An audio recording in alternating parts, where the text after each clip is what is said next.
aim to motivate and inspire viewers to enjoy the clothes they wear as an expression of their personality and their beliefs. This is the Slow Wardrobe. Come and have a look. Welcome to episode 50 of the Slow Wardrobe podcast.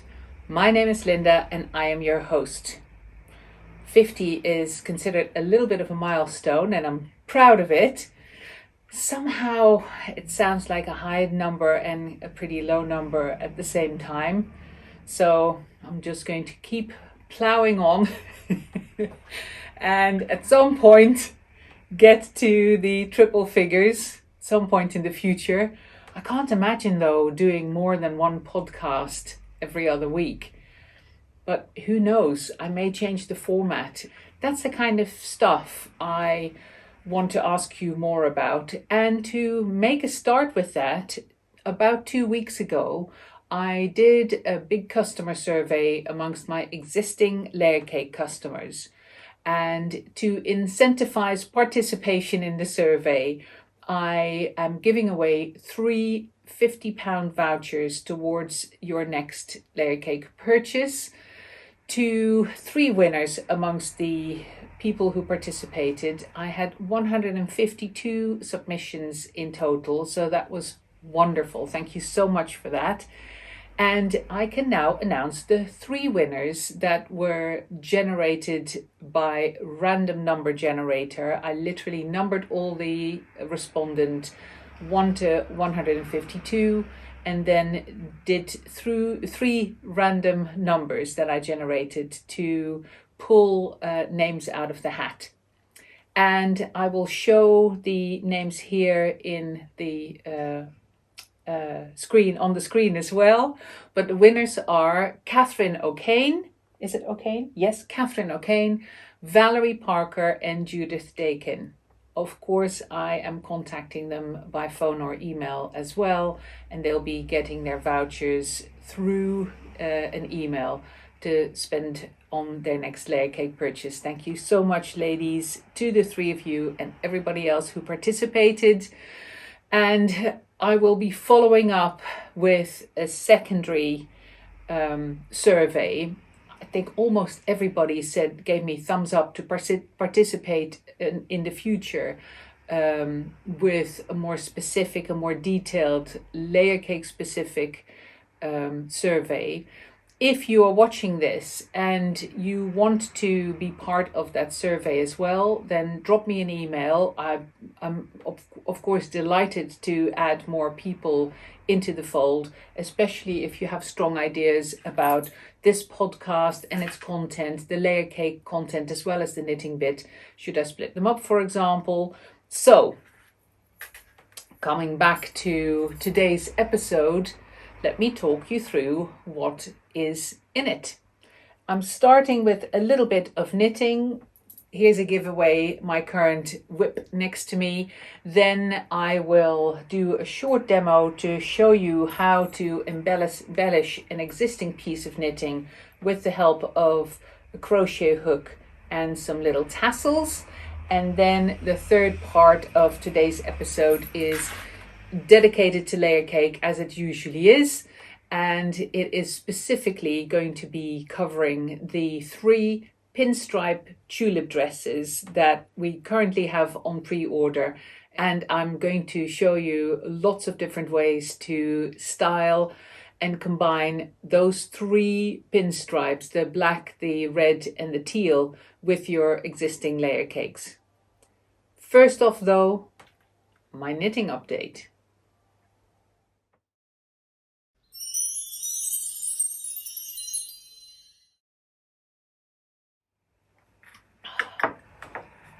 I will start with my current work in progress. It is the engineered seams jumper or sweater. I'll put the title and the designer in the down bar here. And it's a really interesting construction. I had this in my list of desired projects to make for a long time.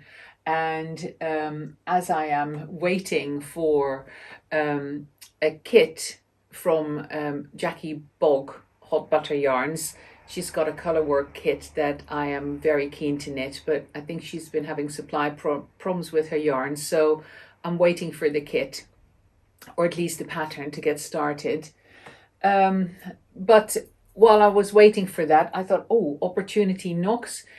A bit of a palette cleanser with some plain stockinette stitch. Well, the stockinette stitch is plain, but even though the jumper is knitted in the round, there are whole sections where you end up knitting back and forth to create this waterfall of folds in the front.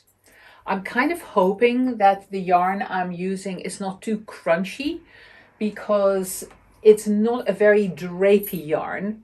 However, I'm hoping that that actually helps maintain the shape of the jumper.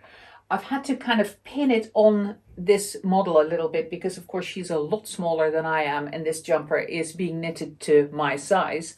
In fact, I started with a size that was ever so slightly generous based on the gauge that I was getting in my swatch, because I swatched quite extensively for this, partially because I wanted to make sure that my gauge was as close as I could get it to the original.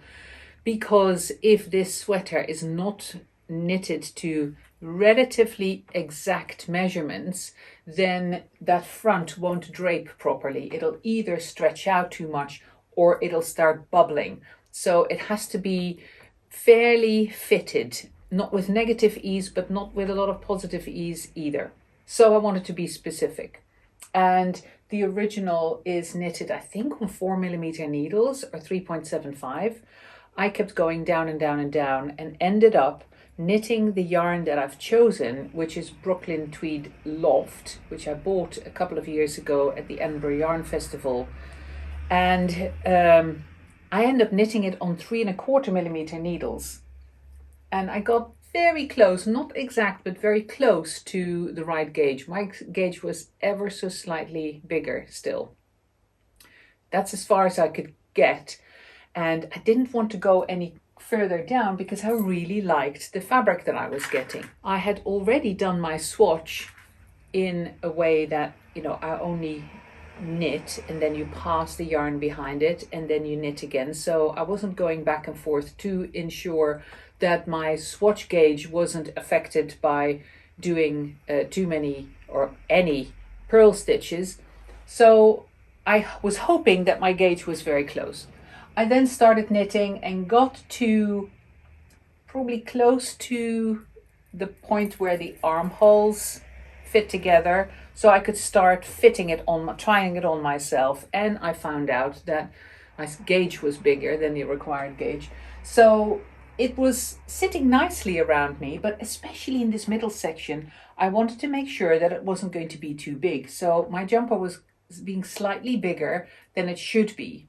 So I put in some extra decreases and around the side, and I did not give the armhole the number of extra stitches that you normally put on here to start knitting in the round again. I gave it less stitches and then decreased those less stitches immediately. That still gives me a little bit of space underneath to add stitches for the arm circumference, which I definitely need with the size of my bingo wings. So I will need the number of stitches on the arm, but I didn't need as many stitches in the body, and I didn't want to start spacing the decreases because I figured that wouldn't look very nice. So I've hidden a bunch of decreases underneath the arm, and also underneath the arm is where you start doing this twisted seam that starts going in front, and that both seams are twisted. It's part of the feature of getting that waterfall of folds down the front. So those two seams start twisting with the waterfalls twisting with it.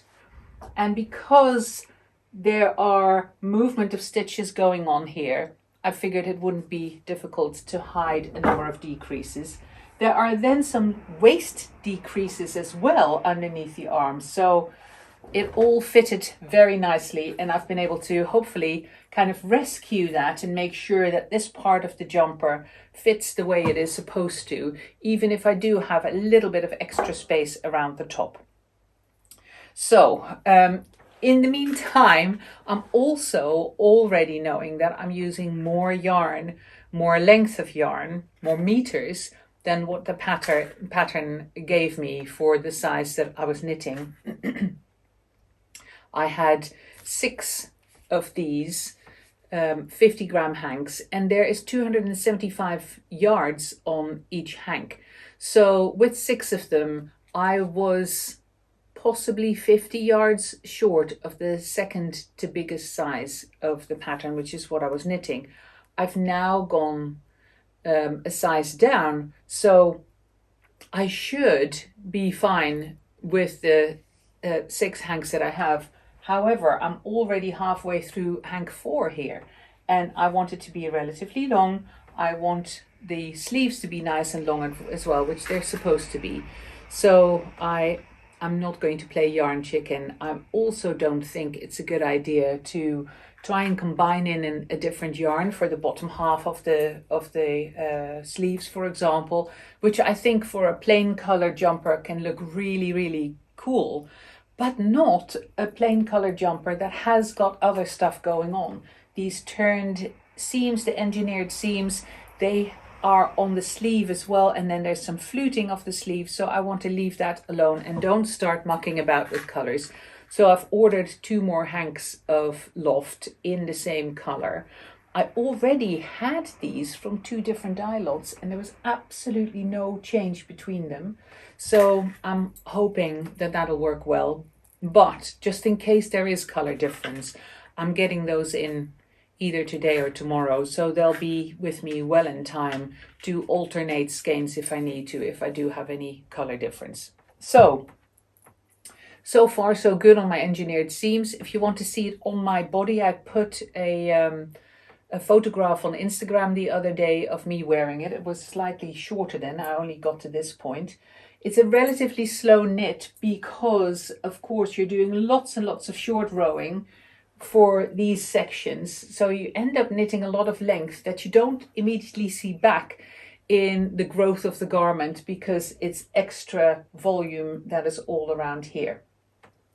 However, the rest of it is plain stockinette in the round, and by marking the points where you end up putting in the engineered seams and the decreases, etc., with stitch markers, you don't run the risk of going into the zone and forgetting to decrease or twist stitches, etc. altogether. So I'm finding it a very, very enjoyable knit, and I'm hoping to race ahead again this coming weekend by putting in some serious knitting hours. I will keep you posted, and so it'll feature again in the next episode, but before then I'll probably show it off again on Instagram as well to show you my progress. So that's my only work in progress that I'm working on at the moment. I haven't touched anything else. I'm too involved and stoked to see this finished, so I'm racing ahead with it. What I do have though is a little bit of extra embellishment of the little whip that I showed you, or the little finished object that I showed you last time, which was my super short little dumboard scarf, and I wanted to embellish that, give that a little pop of extra color with the ochre. And this is how I did it. This is how I went about it. I was anticipating that I would probably put more lines across it, but I realized that just these 2 with the little tassels at the end give so much of extra emphasis already that if I put any more in, I am going to start interfering and drawing the eye away from this lovely combination of the 2 colors that make up the little checker pattern. So I'm not going to do that. I'm going to leave it at this and just wear it as it is with the couple of little tassels. I think it's doing enough in terms of color and emphasis. So in the next little section, I'll show you both how I made this line of chain stitches on my knitting, and I'll show you how to make one of these little tassels. And then if you like the idea, then either with some of my linen yarn or any yarn really, you could embellish your own knits, be they shawls or scarves or garments, with these lines of stitches. I think it's a really fun and fast way to give a color pop to an existing knitted item. And I hope you agree. I hope you'll share photographs of what you're doing, hopefully inspired by this. So that's the next section. Just before we go there though and onto layer cake, I'll quickly highlight what I'm wearing. This is a new color that we're bringing in for autumn. It's called Night. It's almost black. I don't actually know whether it shows as black on the screen, but it isn't black. It's a cross weave of black and a very, very, very, very dark tealy blue. It's very dark though. I mean, even that blue on its own could be a dark night-like color. But this is it mixed with black. So it almost looks black until you see up close and you think, actually, this isn't black. It's got a blue in it. So I'm very excited about it. I'm very excited to bring it in for autumn. I just made 1 or 2 trial garments to see what it looks like in a garment, and I think it is stunning. It'll definitely have to go into the dress range and probably some other garments as well, but we'll decide on that closer to the date. So this is just a smaller size step top that we made as a trial. So sneak peek for one of the autumn fabrics with more to come. But first, let's have a quick look at how to do these lines and make a little tassel to embellish your knits.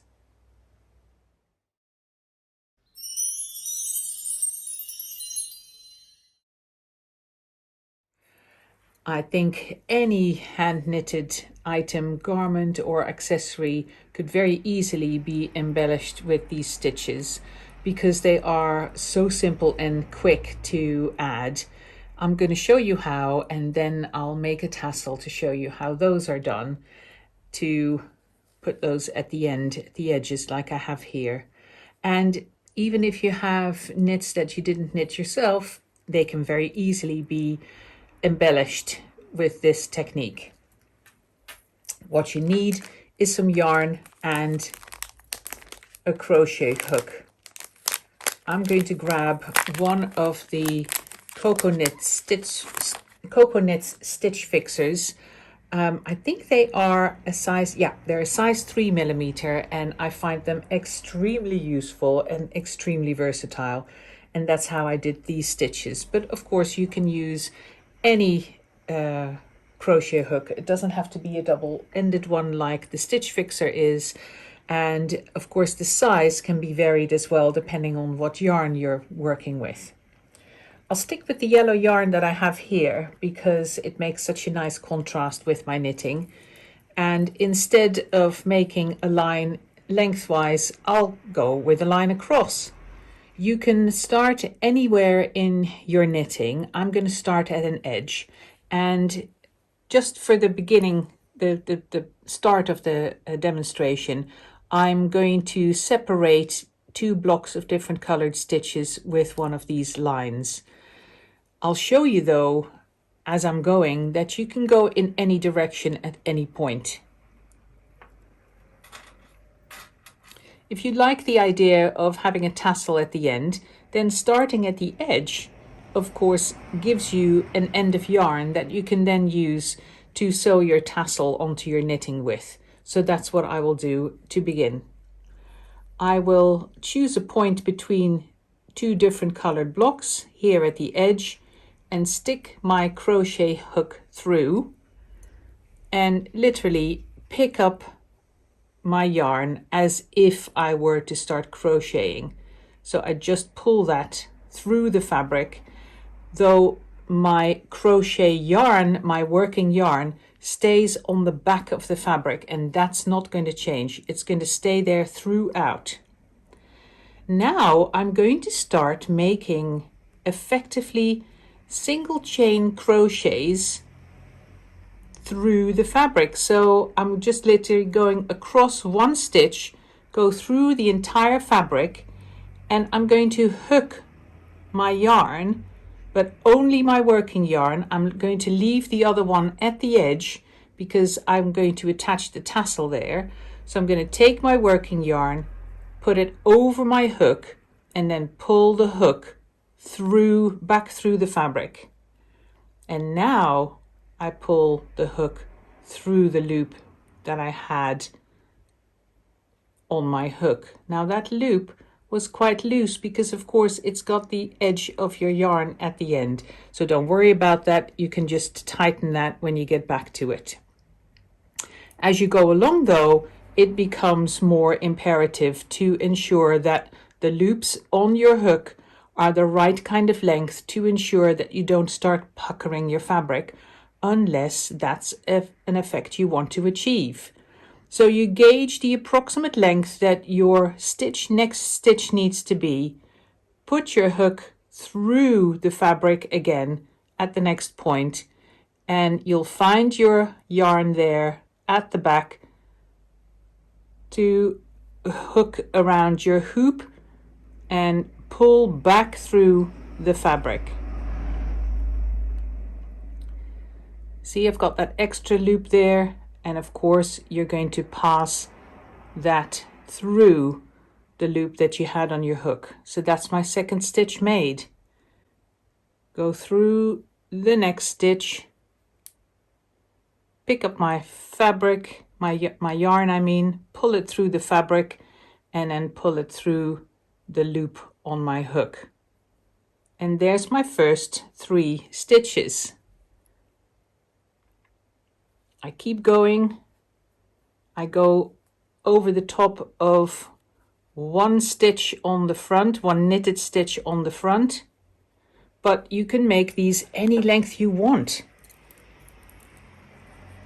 If you wanted to, you could then make other embellishments. So I could just go across with a simple line here, like I've started it, but I can also make extra embellishments here. So let's go in a different direction.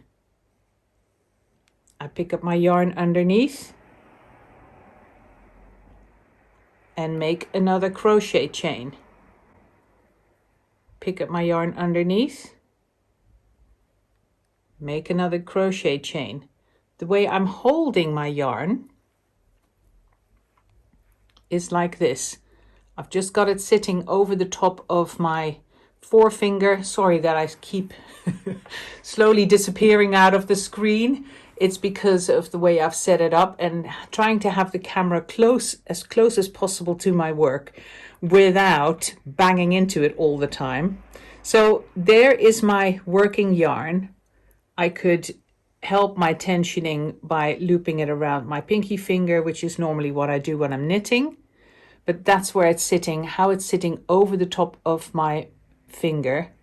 I'm now pinching the crochet hook between my forefinger and my thumb to steady it. Here it is in the front, and as you can see with the last 2 stitches I have veered off my straight line already and I'm starting to loop around. Now as long as you keep these stitches not too tight, then it doesn't really matter where and how you go through your fabric. I'll show you what I'm doing once more. Pull it, then bring it back to the front and make your stitch. Loop it around, and you can feel what you're doing. You don't have to see that all the time. You can feel that. Go through, loop it around. Oh, I dropped them. Okay, so what happens when you drop them?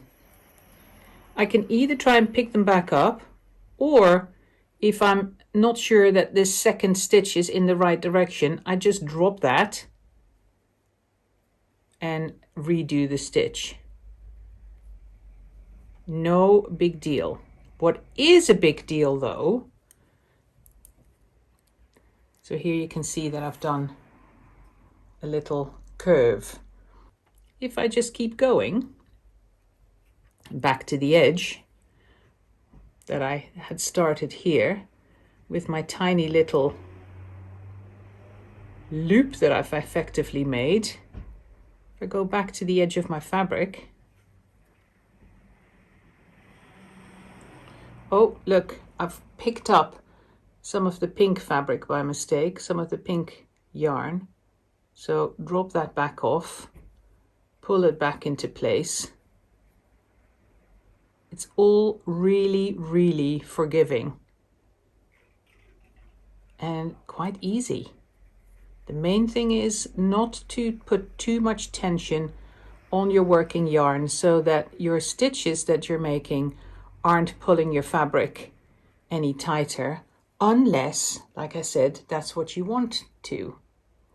So now I've got this, I'm back at the other edge. I could finish just with a stitch, pull it through so that it doesn't unravel all the way. But if I pull this through, cut it off and pull it through, let me just do that. Cut it off, pull it through, and now I've got two finished ends at the edges of my fabric. If you are wanting to finish in the middle of your fabric, you can do exactly the same thing that I did before, but you just pull it through to the front and then you'll have an end of fabric sticking out in the front of your fabric, just like this is, only this is on the edge. So I can now attach two tassels. I can also very easily remove this if I decide that I'm not too happy with it. If I just change my mind and I want to do something different, all I have to do is pull out the yarn that secured my last chain stitch and start pulling. And just like with regular crochet chain stitches, it'll pull right back out. And I can pull back to the point that I was happy with and start working in a different direction. So, just for the sake of demonstration, I will do here what I said you could do in the middle of your fabric. I'll pull a stitch through and then pull through the end of the yarn to secure it so that my chain can't run out. And then I could, if I wanted to, just secure this yarn, darn it in, and leave that. Meanwhile, I was going to attach a little tassel here. So I'll show you now how to make a tassel.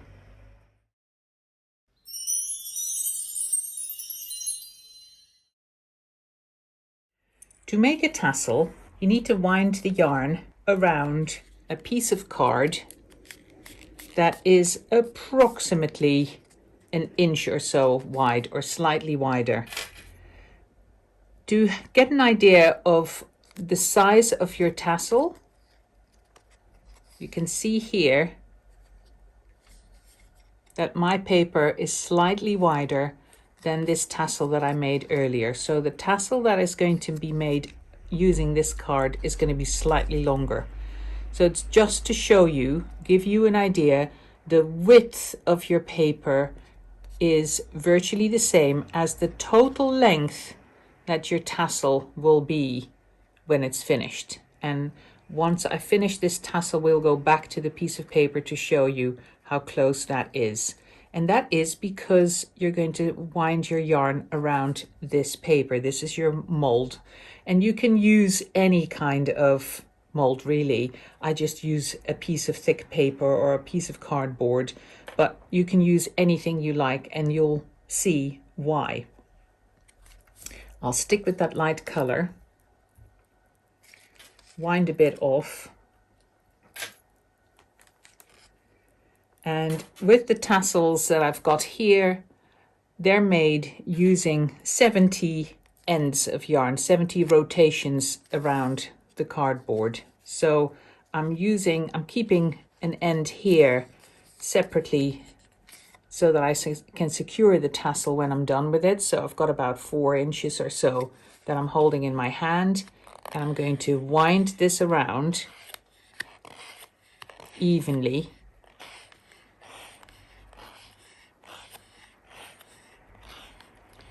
That's 10. I want 70 in total, so I'll just count them in my head, and I'll speed up the recording here, but trust me, at the end there will be 70 rotations. So I've got 70. A nice little blobby block,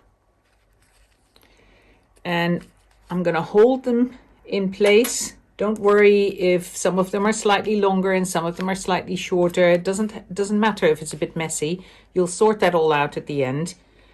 Cut this to about 4 inches as well. And then either with a sewing needle or a crochet hook, you'll be able to secure the top of your tassel here. You're going to start though with a double knot using the 2 ends of your yarn. Looking through the screen of my phone as it is recording, just to make sure that I've got it properly in the picture. There. So I've got 70 rounds around my card, and I've got the ends secured. I will now use my crochet hook to go through them, grab my yarn and pull it through to the other side.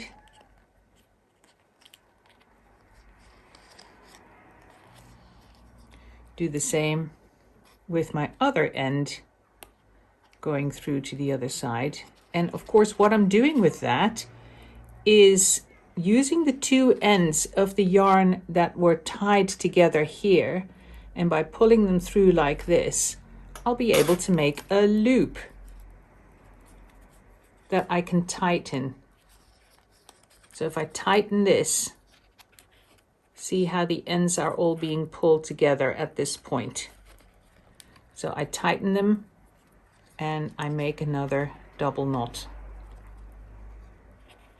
This is going to help them stay in place.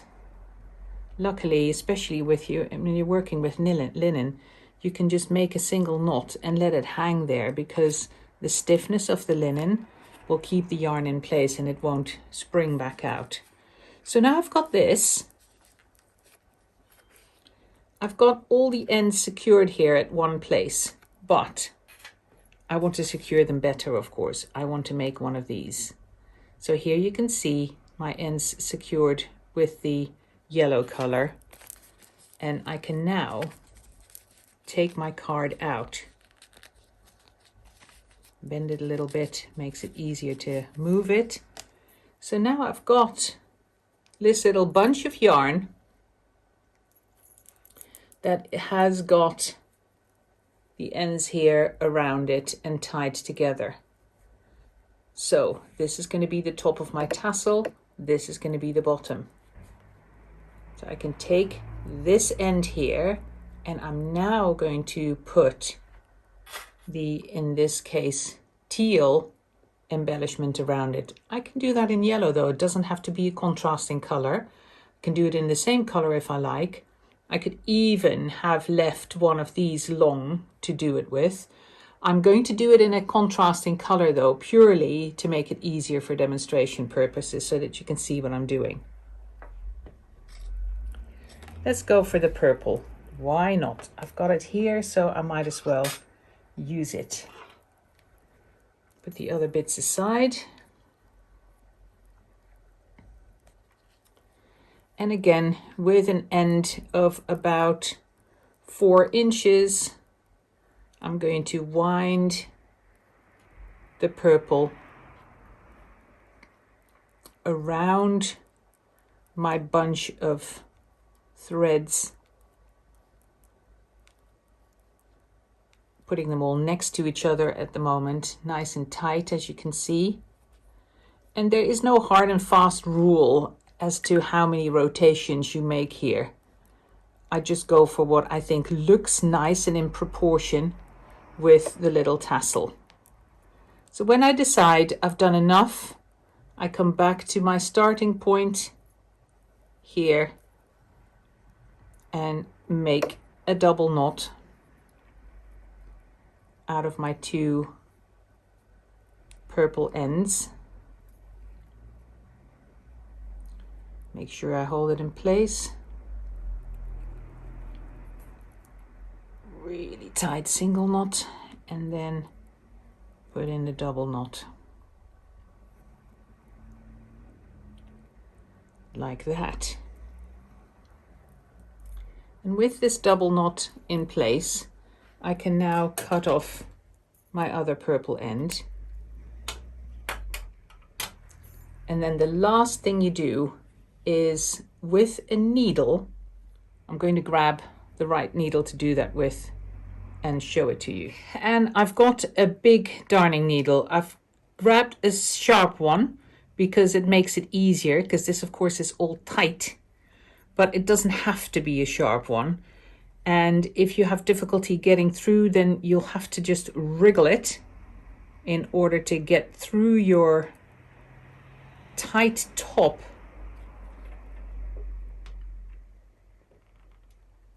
of your tassel. Here comes the needle. Push through about 2/3. Now I put one of the threads through it.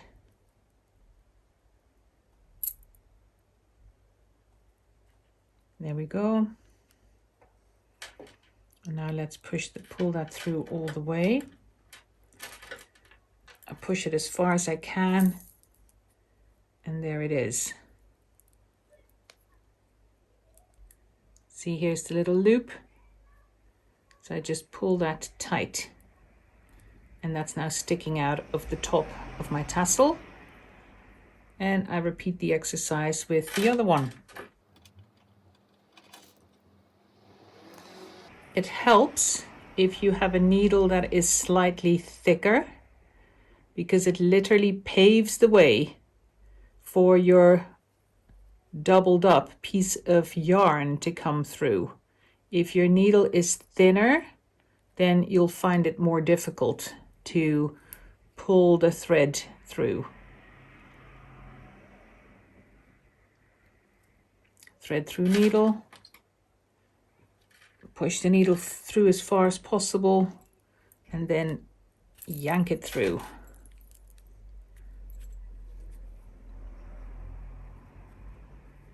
One tassel in the making. So now I've got my 4 ends here. Of course, my tassel at the bottom is still all bunched up. I haven't cut that yet. And I tend to leave that until the end.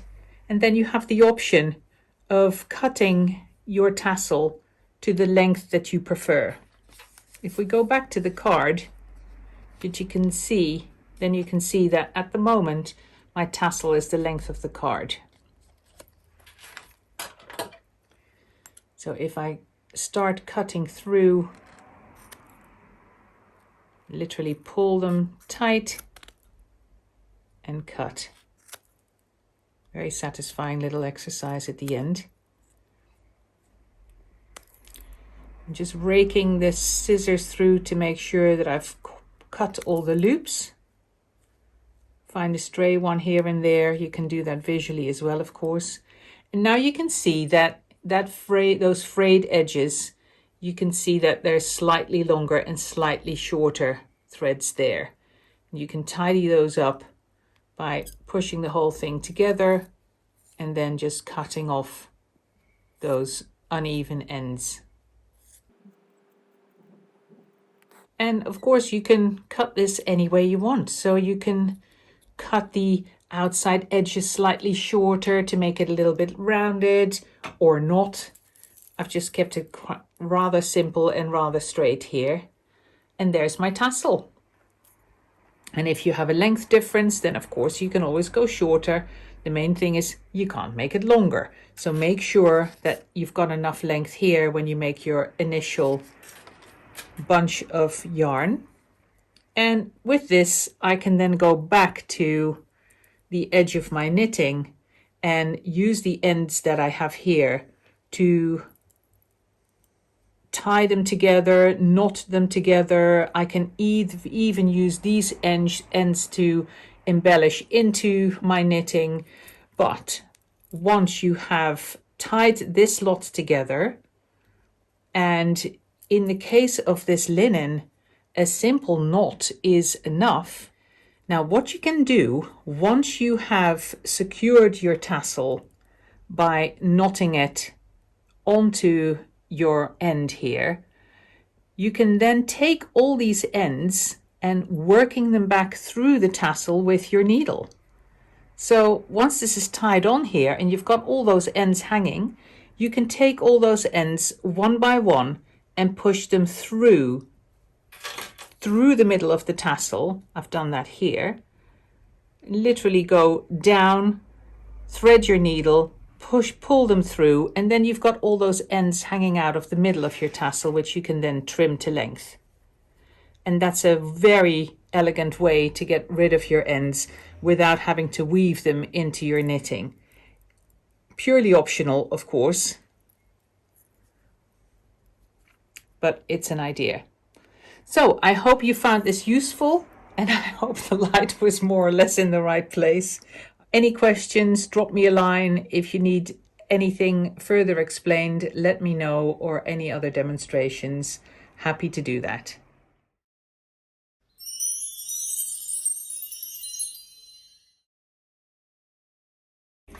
Okay, I have to start immediately with an apology.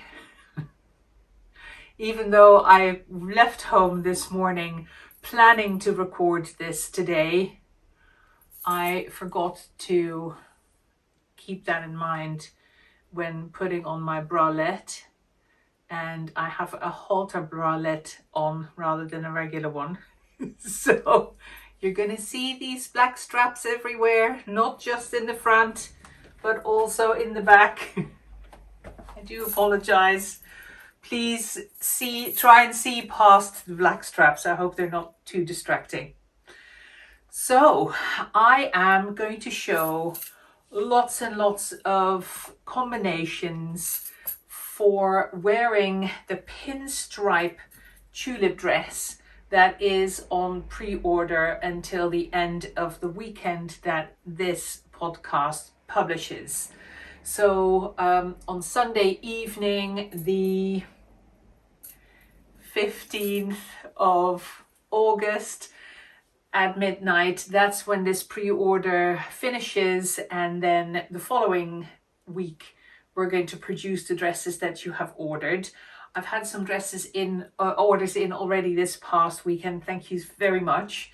In response to the newsletter that I sent out. If you want to make sure that you're the first one to hear of new products and special offers, then please subscribe to the newsletter on the website. When you go to the website, then immediately below the logo of the website, you'll see a clickable link to the newsletter subscription. I think I've got a pop-up window on the website as well to subscribe to the newsletter.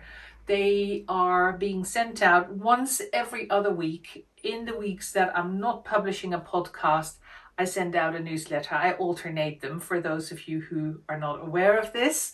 So in last week's newsletter, I announced the pre-order for 3 different colorways of pinstripe tulip dresses. This is the pinstripe that we have standard in the collection. So there are a number of garments that we make in this particular pinstripe fabric. But I have 2 other colorways that I introduced earlier in this year for an apron pre-order. And I'll show you one of those aprons here. But I had some fabric left from that pre-order on both of the colors. A red pinstripe and a teal pinstripe.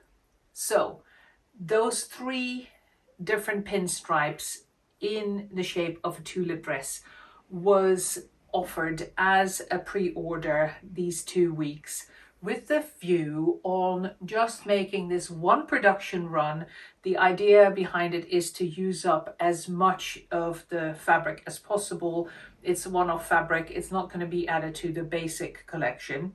So once we run out of fabric, then I'll close the pre-order if that's before the end of this weekend. But at the moment, we're still okay. We still have some fabric left based on the orders that have been placed so far. And of course, the idea with the black pinstripe is that that's not a one-off. That's going to remain in the collection. What I'm wearing to start off with is a pinstripe tulip dress in a size 1 long. So you can see the length of that on me.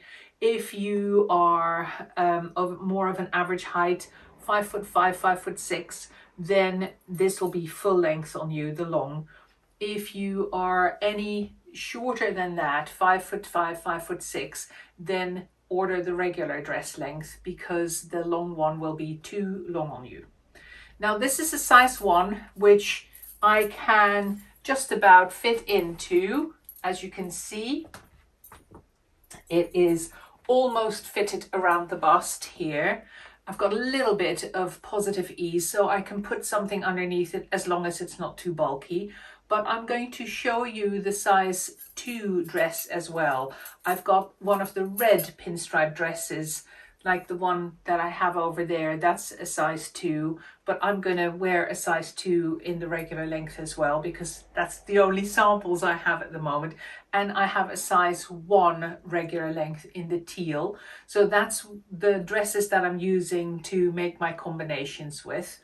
And I will do lots of combinations with the other 3 products that are on special offer in combination with the tulip dress, which is the white shirt, the step top, and the herringbone baggies. And that is because they do make very particular nice garments to combine with. Let me start by showing what happens when I put a pair of the black herringbone baggies with this dress. There it is. So that's the long dress with the black herringbone baggies. And just like what happens with the teal that I showed in the newsletter and on Instagram already, and I'll show you that again in a minute, the fact that that black is woven together with the undyed linen, and the fact that this pinstripe has got dark gray and black and white in it, makes the look very similar color. So you have a very different texture, but a very similar color impression from a little distance. And then when you look up close, you see the similarity. Now, of course, a big part of these baggies disappears when I wear such a long dress. That is something that I love. I love the long lengths. But if you are not keen on covering as much as this of your baggies, then of course you could go for the shorter length dress. In fact, what I'll do is swap this dress now for the red one, which is the regular length. Shorter length dress in a bigger size. You can see the positive ease that this has on me. So when I would be wearing this as a summer dress, it's very likely that I would choose one of the size 1 dresses because it's more fitted here and I wouldn't be wearing much underneath. But come autumn and I start layering, then it's really nice to have the positive ease and the kind of slight stiffness that you have where you see this sticking out a little bit and whatever. Once you start wearing it, that all disappears. Linen flows very nicely around your body. It warms up and it just fits really nicely. It just kind of relaxes around you. It doesn't keep the stiffness that it has when it's been freshly pressed, which this dress of course was when Andrea finished making it, which was only just the end of last week. So this is very freshly pressed and very pristine looking, and it's not how I prefer my linen personally. what I end up doing is I whack it in the washing machine, I put it through the dryer, and the crunkliness that it gathers in the dryer, I love that. So half the time I don't even iron my linen, my Layercake linen. It just goes straight back on a hanger. If I have any of the facings that end up folding up, which sometimes happens, then I might give that a press, but half the time I just fold them down, start wearing them, and they just, the folds just end up dropping out, and I don't even have to iron anything. So that's just me, personal preference. So shorter dress with these black herringbone baggies. Now the black herringbone, of course, is not the only herringbone that would go with this. The silver, the steel would be another possibility, which I will show you later on when I'm trying on all the different combinations, because the kind of thing that I thought I would show is not just to wear these dresses with the other garments that are on special offer to buy with them, but also showing you how you can bring out more or less of the pinstripe and the colors in the pinstripe, depending on what you wear with it. Let me show you by adding a smock to this. This is one of our standard red cross weave smocks, and you can see how that works together with the red of the pinstripe. You can again see they make a very similar color impression in terms of tones and intensity. They look beautiful together.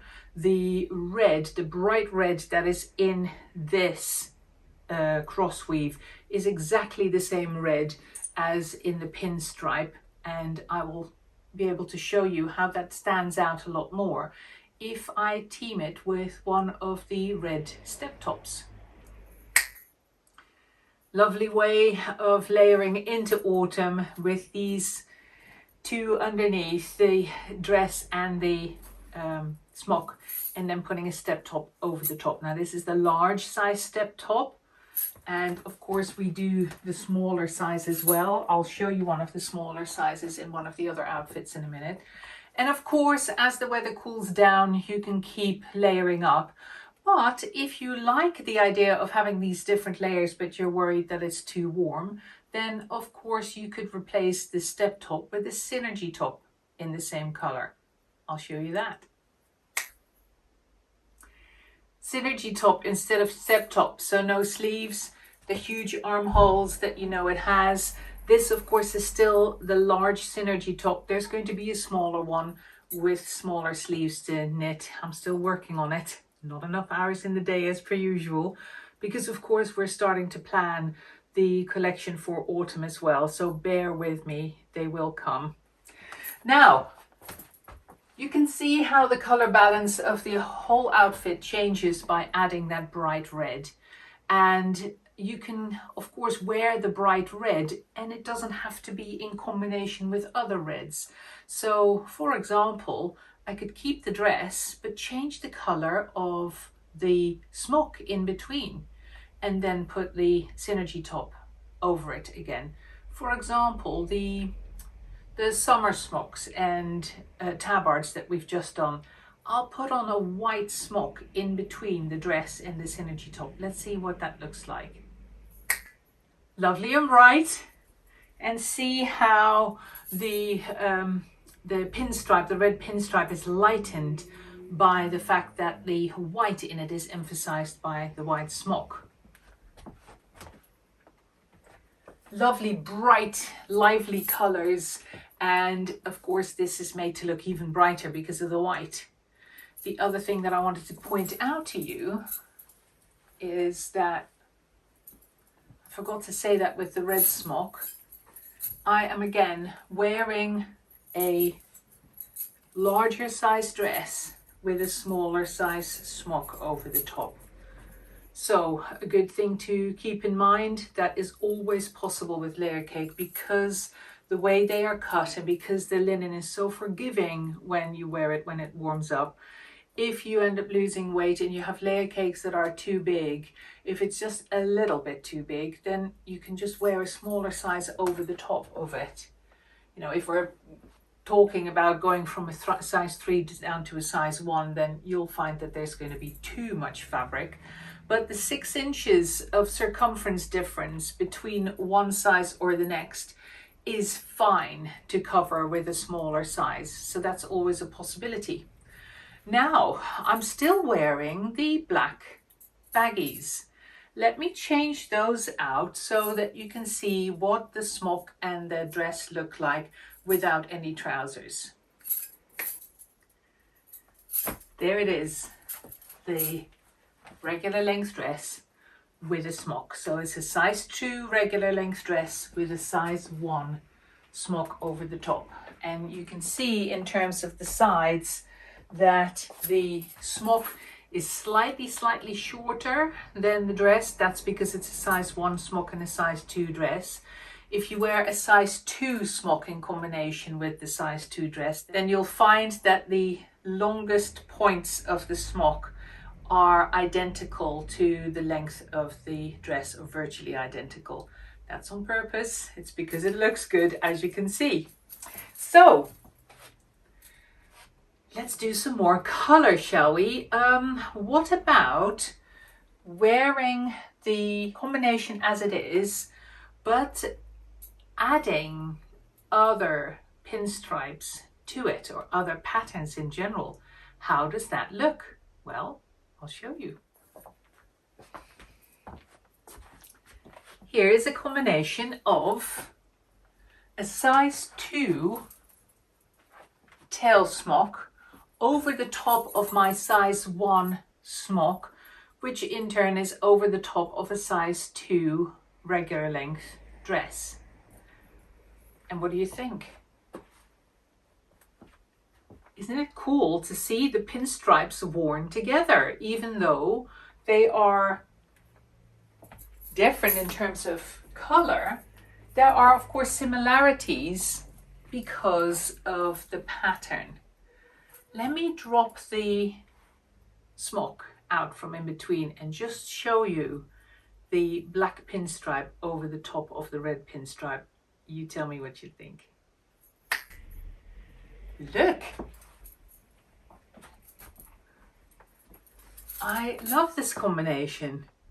I think it goes really well. You can clearly see that they are two similar fabrics, but very different at the same time. So for those of you who already have any pinstripe garments at home, like the overalls, for example, or the play suit or the baggies, they would go really well in combination with either the red or the teal pinstripe dress. Okay, what shall I add next? How about adding teal baggies? Why not? Have all 3 colors, the teal herringbone baggies that is, have all 3 colors in one outfit. I'm going to try it, why not? Teal herringbone baggies. Now I'm always grabbing baggies, you may say, so I will put on some palazzos instead. Not always baggies. What I wanted to do though is those are the only trousers that I've got hanging up there that are in the teal colorway, and of course teal is one of the colors of the pinstripe, so that's why I wanted to show you 3 garments in the 3 colors, and really to illustrate how you can almost combine your layer cakes blindly in terms of the colors that you wear together, because the styles are all synchronized and a lot of the colors are very specifically chosen to go together. Your outfit always looks good, even though it's made up of 3 garments of very different colors. So I'm going to swap out these baggies and put on some palazzos. What I've got here are a pair of the extra large palazzos in the regular length, so they're cropped on me. The long length ones are 4 inches longer than this. And I wanted to show you that you can obviously wear them as culottes in a cropped way if you haven't seen me do that before. But also because this color, this specific color, looks really nice in bringing back the grays underneath the red. So how about swapping this out for some more steel? Let's try. Smock, size 1 in steel with the extra large palazzos in the regular length, and a size 2 dress, red pinstripe dress in the regular length. And I'm going to keep going with adding grays and keeping it all in the same family, just to show you how you can play with these pinstripes. What I've added here is the black, not the steel, but the black herringbone duster. And you can see that in terms of color impression, it looks like the steel cross weave. And that's just because of the combination of how the different colors play together, because this steel herringbone duster is a lot lighter. I'll grab it so I can show you.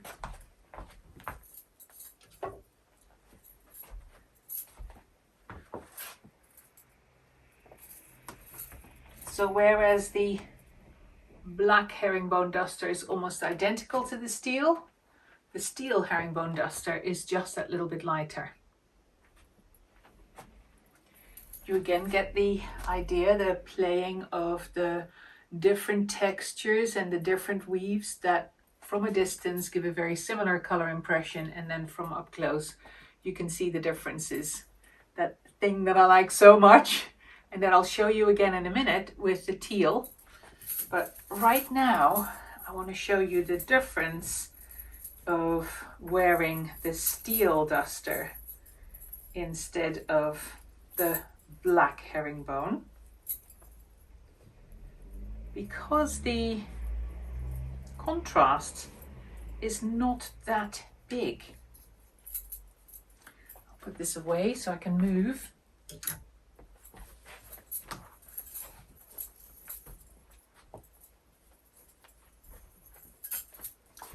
See, it's a bit lighter, but not dramatically so.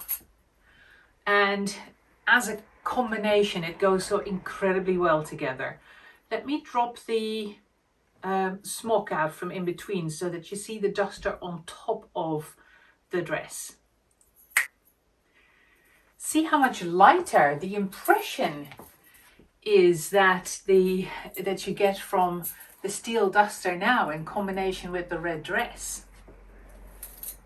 All of a sudden that duster looks significantly lighter than the trousers, and it didn't really when you saw the duster over the top of the smock. I love playing with those differences and how those color impressions vary depending on how you combine them. Right, I also want to show you a full length pair of palazzos. So before moving on to the teal, let me do that. Black long palazzos. These are the large size, so it's the middle of the three. We've got the small, the large, and the extra large with the palazzos because they are narrower in their cut than our other trousers. That's why we've built it up like that. And of course then in the two lengths. So this is the one that's full length on me, and you can see how different its impression is again when you wear it like this with a dress and you see more trouser peeping out from underneath. Now let me make the rest of the outfit a little bit darker again by swapping out this duster for the black herringbone again. Why not?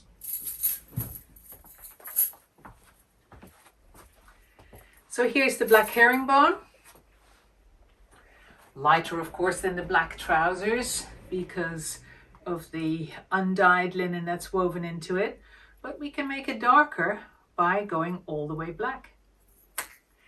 So for all of you black lovers, consider a colored pinstripe. There's still black in it, but it's not completely black. And by combining it with other black layer cakes, you can liven up your outfit and bring some color in without completely losing your connection with your favorite blacks. I'll go back to the black pinstripe as well to show that as an alternative to full black. So same thing applies for all you black lovers. Consider this pinstripe as an alternative to your full-on black, and then again by combining it with black garments, you can see how well that works and you're not too far out of your comfort zone. Shall we move on to the teals? Oh, go on then. And not just teal, but also a shorter dress, so you can see a little bit more of the palazzos. So this is the size 1 regular length of the teal pinstripe, and then in combination with the blacks. Let's keep it coming with the teal. Here's the smaller step top, which I do have in teal to show you. The red one, I only had the large one, but the teal one, I have the smaller one as well. I'll show you the big one as well in a minute, but first I'm going to swap out these trousers. Of course, I have to show you again the combination that I discovered more or less coincidentally when I was playing around with these last week. The teal herringbone baggies in combination with the teal pinstripe dress. I love the combination of these two, and I have to show you again. Don't worry, I'll lose them again in a minute, but I wanted to show you one more time because they're so nice. Now, with the step top, I'll show you again the combination. Here's the small one. Now let's swap that for the big one. The large step top, or I can combine it with the large teal synergy top. I have to say, the synergy tops, the large sleeveless synergy tops that give your arms some coverage but don't end up too warm, are great for the British summer. I've noticed in the last couple of weeks where the weather's been quite disappointing here that a lot of the time the synergy top is what I grab to wear over whatever else I've got on, like one of the summer dresses, for example, to just give me a little bit of extra coverage, be a little bit warmer, but without getting too claustrophobic and too warm. I find this a fantastic extra layer. It's just versatile and easy to wear, and of course, because it's so big, you can wear it over the top of jumpers or whatever you want in winter time. But in summer, I find it fantastic in combination with just a dress, or like I have now, a dress in baggies. Of course, you can wear this without the dress as well, make a whole teal outfit of it, and that's what I am aiming to do with these different layers as well. A lot of the time you can strip layers out in between and still have complete outfits. So let's keep going with the teals, because completely by coincidence I made another discovery this morning of a color that goes really, really well with the teal pinstripe. I'll show you. The peacock. I mean, look at it. Of course, peacock is quite tealy, but it's got that fresh green in it, which of course the teal doesn't have. So look how this dress all of a sudden almost goes sky blue, purely because of the green that we're adding together with the teal color in the I was going to say smock, but I mean, of course, tabard. Do you see what I mean? The freshness of the green that comes in blues up the dress and goes incredibly well because, of course, they have a color in common, the teal, with the baggies. Look at those herringbone baggies in combination with the peacock. Isn't that lush? I love this combination. Only discovered it when I was putting these outfits together. Right, okay, going into autumn, how can we dress up to be warmer? Of course, we can start adding the step tops or the dusters, but how about just going for a white shirt? I thought, why not build this up gradually rather than showing all the layers in one go, just to remind you what a shirt by itself looks like with the baggies. So this is the size 1 shirt on me. I've got plenty of extra space still. They're roomy, but they are cut in a way that they fit really well with dresses and smocks and tabards, etc. of the same size over the top. I'll show you by adding the dress first. Size 1 shirt, size 1 dress, regular length. And the baggies, I always grab those in the size large long. I've forgotten to say that before. I could go for the small long as well. They fit me, but I love the extra space that the larger sizes give me. Let's add the smock back in. Peacock smock back. So that's 4 layer cakes in total. The baggies, the shirt, the dress, and the, I keep getting it wrong, and the tabard. If it gets colder, what can we add? Another layer. Let me bring it in. And instead of making it darker, of course you can go lighter. Synergy top in the natural. Sleeves peeking out. Of course, the sleeves can be folded down for extra warmth and extra length if you prefer.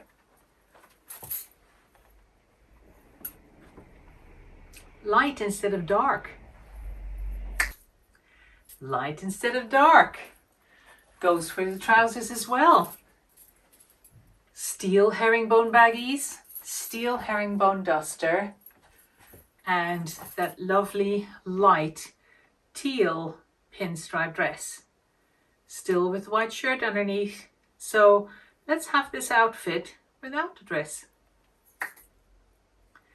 Without the dress, still with the shirt, and all in steel. Still too warm? Let's keep stripping it down. Hey, hadn't seen this one yet. Another great combination, of course, with the existing pinstripe. A pinstripe mini tabard. How does that go with the pinstripe dresses? I'll show you. Taking the trousers back off as well, stripping it right back down. But here's a combination of the teal pinstripe dress with the black pinstripe mini tabard. I just had another idea of an addition to that. Yeah, couldn't help myself, had to be done.